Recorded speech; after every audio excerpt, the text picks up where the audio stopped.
بسم اللہ الرحمن الرحیم۔ کسی گاؤں میں ایک غریب مولوی رہتا تھا۔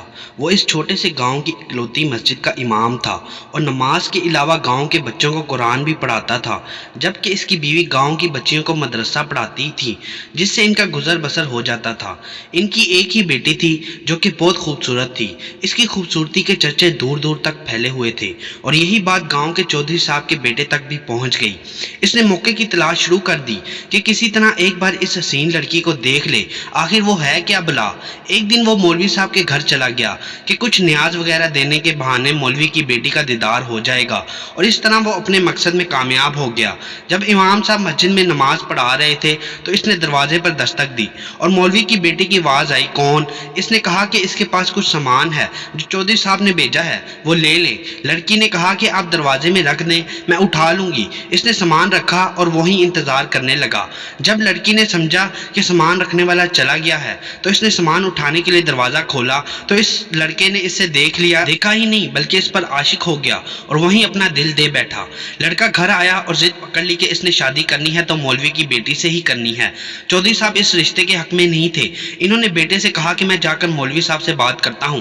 چودھری صاحب آئے اور مولوی سے کہا کہ میرا بیٹا شراب پیتا ہے، جوا کھیلتا ہے اور ہر برائی ہے اس میں۔ میں اپنے بیٹے کے لیے آپ کی بیٹی کا رشتہ مانگنے آیا ہوں۔ اگر آپ انکار کریں گے تو میں ہنسی خوشی چلا جاؤں گا۔ یہ نہ سوچنا کہ میری ناراضگی آپ کی زندگی میں کوئی خلل ڈالے گی۔ اب ظاہر سی بات ہے مولوی صاحب نے انکار ہی کرنا تھا۔ چودھری صاحب گھر گئے اور بیٹے سے کہا کہ مولوی نے انکار کر دیا ہے اور اب دوبارہ کبھی اس گلی سے بھی نہ گزرنا۔ لیکن لڑکے کو بہت غصہ آیا کہ اتنی دولت، عزت اور شہرت کے باوجود مولوی نے رشتہ کیسے ٹھکرا دیا۔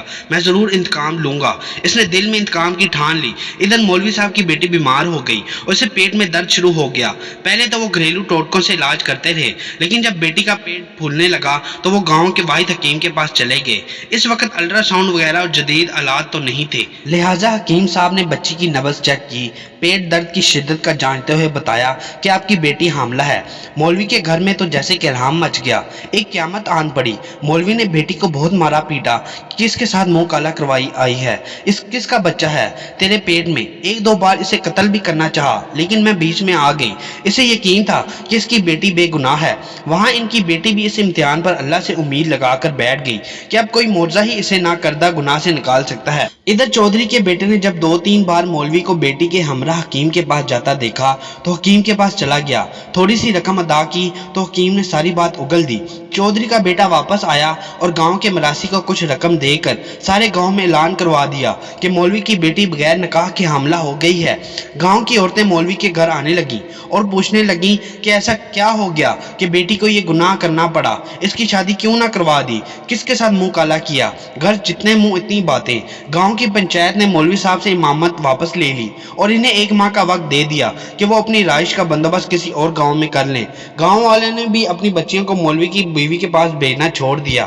ہر طرف سے مولوی صاحب پریشانیوں میں گھیرے جا چکے تھے، انہیں کوئی راستہ دکھائی نہیں دے رہا تھا۔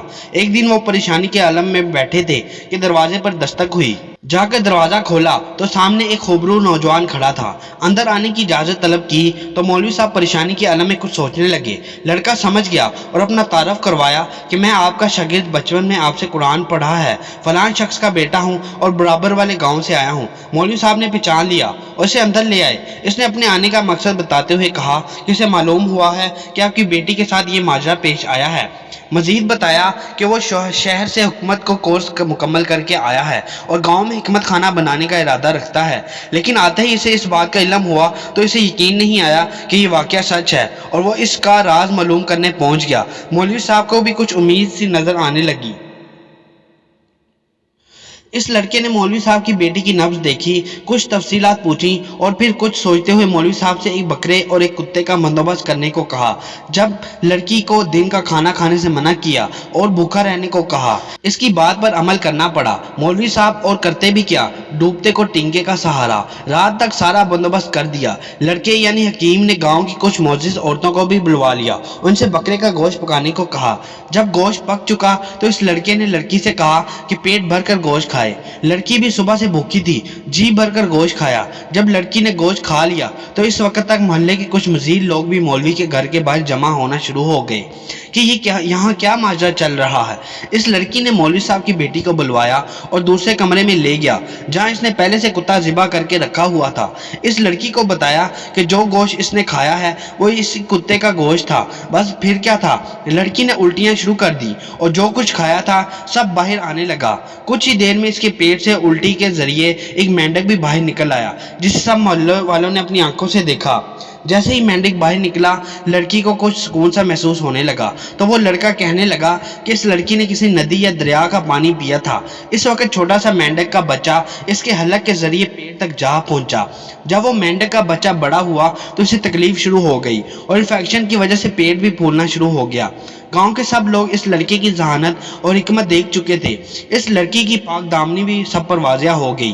مولوی صاحب نے اس لڑکے کے اصرار پر اپنی بیٹی کا نکاح اس نوجوان سے کر دیا اور یوں وہ ہنسی خوشی اپنی زندگی بسر کرنے لگے۔